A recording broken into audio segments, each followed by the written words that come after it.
Mi corazón se llena de alegría ante la bella oportunidad de estar nuevamente con ustedes, amables oyentes. Me siento agradecido con nuestro Padre Celestial de darle la bienvenida a nuestro pan cotidiano. Tu amigo y servidor, Pastor Pedro Remigio Olivares, se siente muy feliz de poder tener juntos contacto con la palabra del Señor y con el Señor que inspiró a la palabra. Padre Celestial, abrimos nuestro corazón. Así como esa flor que mira siempre hacia el sol, hoy miramos hacia el sol de justicia. Pedimos que nos ilumines con los rayos de la esperanza, de la firmeza, de la seguridad y de la esperanza. Quédate con nosotros. En el nombre poderoso, en los méritos sagrados de Cristo Jesús, lo agradecemos todo. Amén, amén y amén. Hoy te presento: Jesús se revela a los discípulos. Y aconteció que estando sentado con ellos a la mesa, tomó el pan y lo bendijo, lo partió y les dio. Entonces les fueron abiertos los ojos y le reconocieron, mas él se desapareció de su vista. San Lucas 24, 30 y 31. Pronto estuvo preparada la sencilla cena de pan. Fue colocada delante del huésped que había tomado su asiento a la cabecera de la mesa. Entonces alzó las manos para bendecir el alimento. Los discípulos retrocedieron asombrados. Su compañero extendía las manos exactamente como solía hacerlo su maestro. Vuelven a mirar y aquí que ven en sus manos los rastros de los clavos. Ambos exclaman a la vez: «Es el Señor Jesús, ha resucitado de los muertos». Se levantan para echarse a sus pies y adorarle, pero ha desaparecido de su vista. Miran el lugar que ocupara aquel cuyo cuerpo había estado últimamente en la tumba y se dicen uno al otro: ¿no ardía nuestro corazón en nosotros mientras nos hablaba en el camino y cuando nos abría las Escrituras? Pero teniendo esta gran nueva que comunicar, no pueden permanecer sentados conversando. Han desaparecido su cansancio y su hambre. Llenos de gozo, vuelven a tomar la misma senda por la cual vinieron, apresurándose para ir a contar las nuevas a los discípulos que están en la ciudad. Si bien la luna se ha ocultado, el sol de justicia resplandece en ellos. Sus corazones saltan de gozo. Parecieran estar en un nuevo mundo.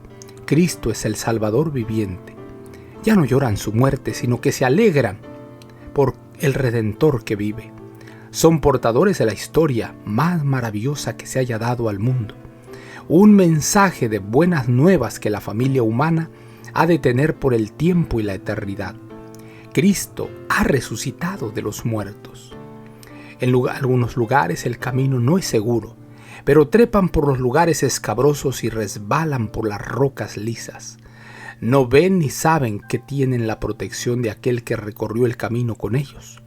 Con su bordón de peregrino en la mano, se apresuran deseando ir más ligero de lo que se atreven. Pierden la senda, pero la vuelven a hallar. A veces corriendo, a veces tropezando, siguen adelante con su compañero invisible al lado de ellos todo el camino.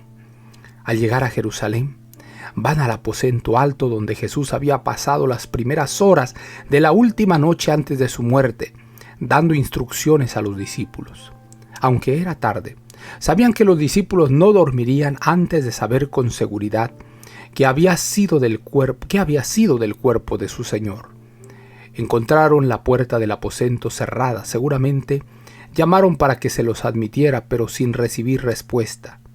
Todo estaba en silencio. Entonces dieron sus nombres. La puerta se abrió cautelosamente. Ellos entraron y la puerta se volvió a cerrar para impedir la entrada de espías. Manuscrito 113, año 1897. Y aconteció que estando sentado con ellos a la mesa, tomó el pan y lo bendijo, lo partió y les dio.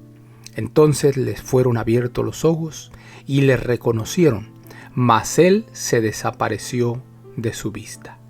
San Lucas capítulo 24, versículo 30 y 31.